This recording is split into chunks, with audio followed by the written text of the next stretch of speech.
Happy Halloween, everybody. I can't believe I'm covering this today, but I can't ignore this story. Let's hope for Katy Perry's sake that her finances, credibility, and reputation survive her relationship with Justin Trudeau, because Canada certainly can't say the same.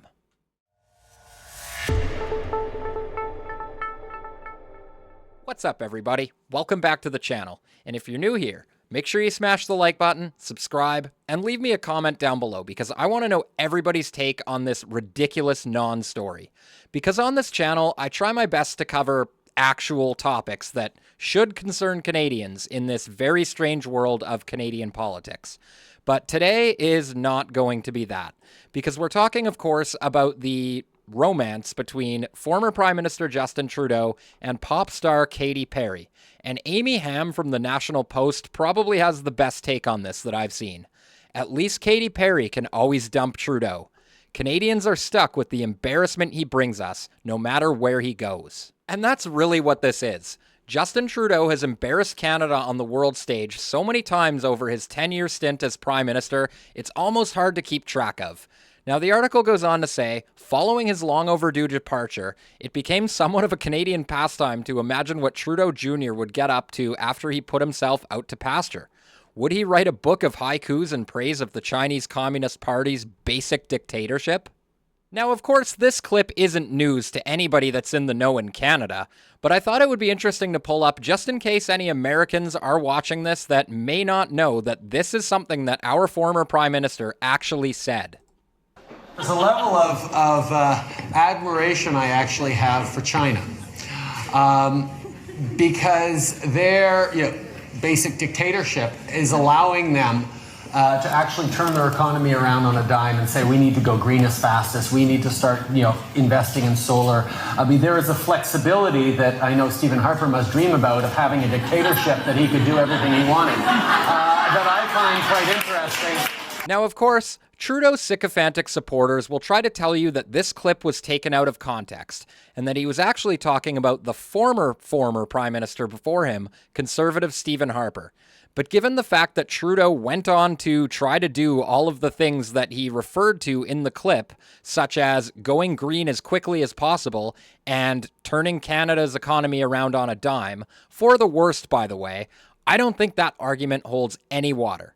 So the article goes on to say, would he triumphantly return to the high school stage and his former profession as a drama teacher? I don't think so. I think Justin Trudeau is absolutely reveling in this red carpet treatment. Most commonly, perhaps, Canadians imagine Trudeau would land at a social or a climate justice nonprofit, waxing on about how difficult it is to get anything done when one doesn't have the power of the Emergencies Act at his immediate and wanton disposal.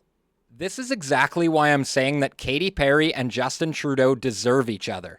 Check this one out. Katy Perry dressed up as a COVID vaccine for Halloween. Katy Perry and Orlando Bloom donned pandemic-themed costumes this Halloween.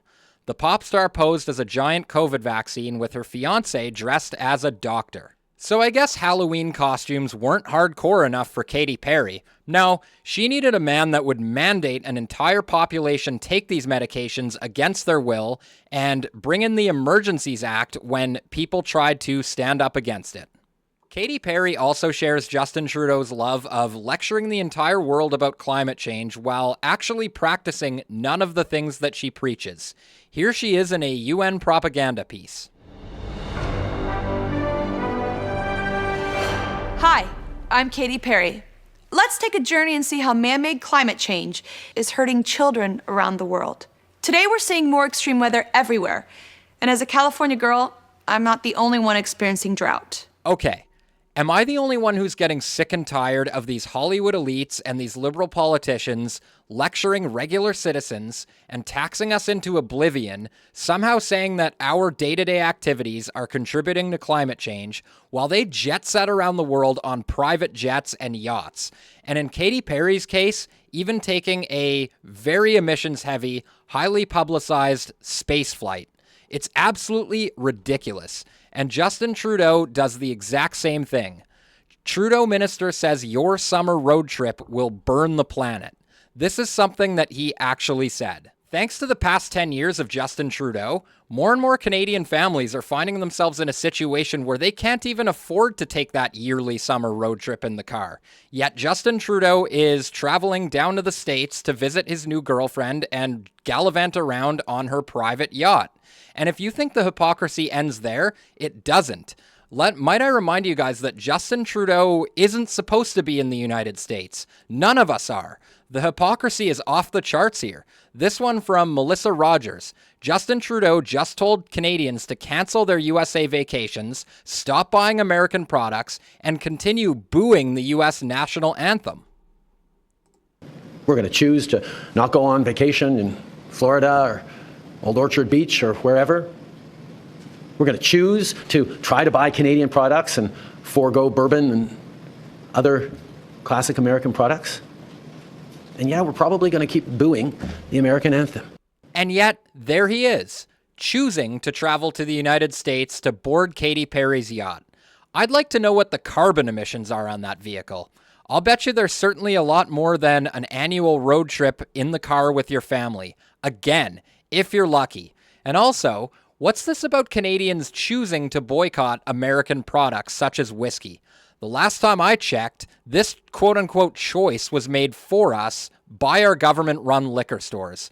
All of this is a very transparent and pathetic attempt to whip up the division between Canada and the United States, get Canadians into a frenzy, and scare everybody into re-electing the Liberal Party. It's absolutely ridiculous, man. Justin Trudeau has to be one of the most divisive politicians in history, hands down. Now, as much as I'd love to leave Justin Trudeau's crimes and his hypocrisy in the past, that's exactly what he's counting on with all of this red carpet romance. It's just a distraction. Bread and circus for the masses. Anyways, guys, that's going to be my show for today. Let me know what you think down in the comments. And as always, smash the like button, subscribe to the channel, all that good stuff. And I'll see you in the next one. Peace.